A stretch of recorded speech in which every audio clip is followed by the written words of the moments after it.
It's Jamie Peha with TableTalk Northwest, and we have the distinct pleasure of being here today with the president of the Washington State Wine Commission, Steve Warner. Hello, Steve.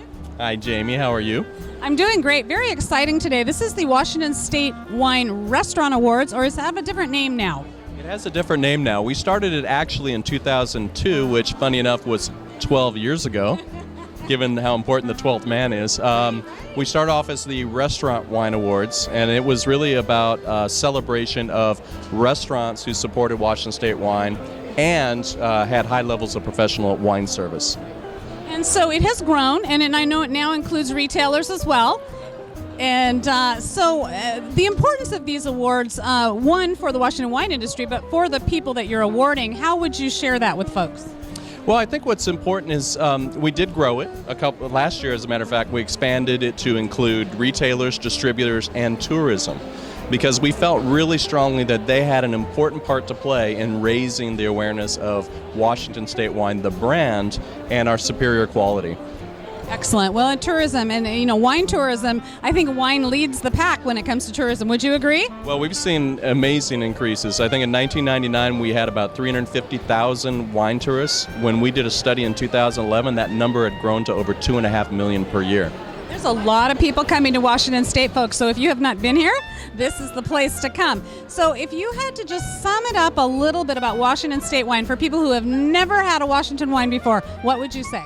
Well, I think it's important that they understand the quality. So premium wines with superior quality and across a range of varietals. One thing that's important is that we can grow just about every varietal. Just about. Not all of them, but just about. And so probably more than 30 different varietals.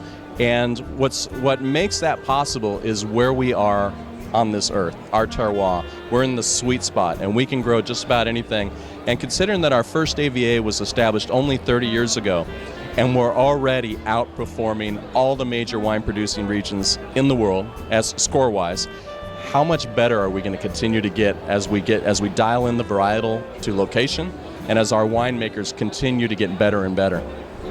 Well, I mean, it is really exciting. It's exciting to see. I just was talking to a couple of winemakers who've been making wine for 30 years, and so to see that across the board, to see what they have to say, the changes of 30 years, it's really quite compelling.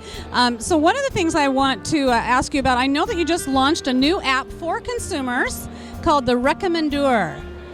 Am I saying it right? That's right. Okay, so tell us a little bit about how that works and how people can find it. Yeah. Well, technically, it's an application that we designed for trade and media. It is available on the App Store, and just about anybody can download it, the Apple App Store, by looking at Washington State Wine or the Recommendeur or any combination of that. And what we want to do is we wanted to create a one-stop shop for education about Washington State wine for those in the trade and media that want to know about Washington State wine. But we wanted to be different. We didn't want to be like anybody else. So we created a really tongue-in-cheek hook by using Greg Proops as the recommendeur, who recommends only the finest Washington State wines. And then it always leads to educational content. So that's where the difference is. We have fun. We don't take ourselves too serious, but we always lead to really valuable knowledge. And what makes this even better is when we have updated information, like the new harvest data that's about to come out, we can push that out to the application so it's readily available. It's just brilliant. Well, I know I've seen it. He is really funny, and he has a lot to say, and I think it says a lot about Washington State wine that it's come to a place where you can actually have fun with it and not diminish the seriousness of it, but have fun with it and lead people to education, which is so important. So tell people a little bit about, you're talking about the growth in the next few years. What do you think about the growth in Woodinville? It's kind of an urban winery region now. Do you think it's kind of leading the charge from a tourism standpoint, or what do you think about Woodinville? Well, I think Woodinville, when you look about all the major wine-producing regions in the world, Woodinville is very unique in that it's the closest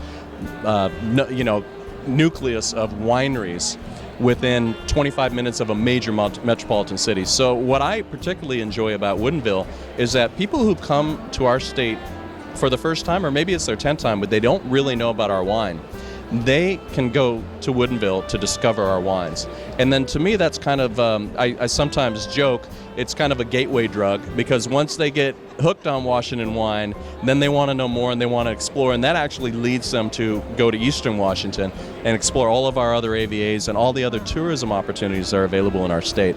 It is. It's a great place to start first for your first visit, and you can't get it all done in one day anymore, right? I mean, it's a couple days in Woodinville if you really want to see it all, maybe even longer than that. So, and what about other parts of the state in terms of growth? How is that going? Well, we're seeing tremendous growth in all of our AVAs. We went in 2011, we had 142,000 tons harvested.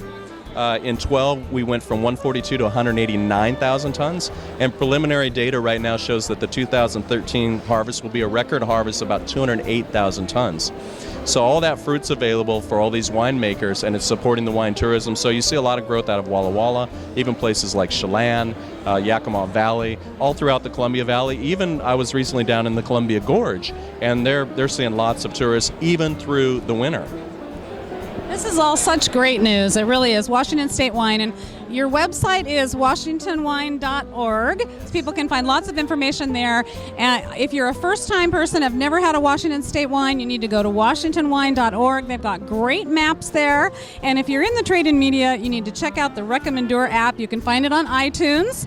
And Steve, thank you so much for being here today. What a pleasure. Thank you, Jamie. It's good to see you again.